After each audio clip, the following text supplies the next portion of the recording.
Phá nơi tuần lễ chạm tổ mốc rọc khơi sắp bờ mà nét thẹn bị lơ một tổ tắc, cài bật luôn trong nôn 7 ngày.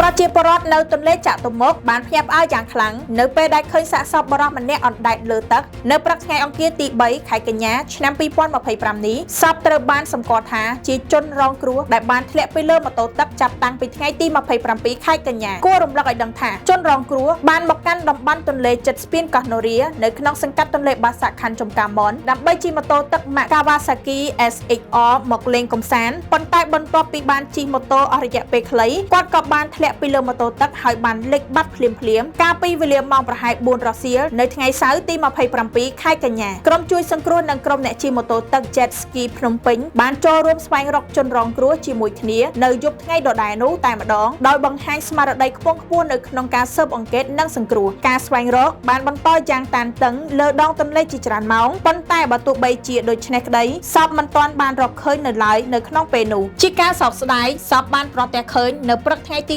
30 ខែកញ្ញាដែលអណ្ដែតមកដល់តំបន់ទន្លេចាក់ទំមុកបច្ចុប្បន្នសពជនរងគ្រោះត្រូវបានយកមកធ្វើបន់តាមប្រពៃណីខ្មែរនៅខាងក្រោយវត្តចាក់អង្រែក្រោមសង្កាត់ចាក់អង្រែក្រោមខណ្ឌមានជ័យរាជធានីភ្នំពេញអាជ្ញាធរនិងក្រុមជួយសង្គ្រោះអំពាវនាវឲ្យប្រជាពលរដ្ឋប្រុងប្រយ័ត្នជានិច្ចពេលដែលប្រើប្រាស់ឧបករណ៍កម្សាន្តក្នុងទឹកដូចជាម៉ូតូទឹកនិងទូកល្បឿនដើម្បីបញ្ជៀសគ្រោះថ្នាក់បែបនេះកើតឡើងម្ដងទៀត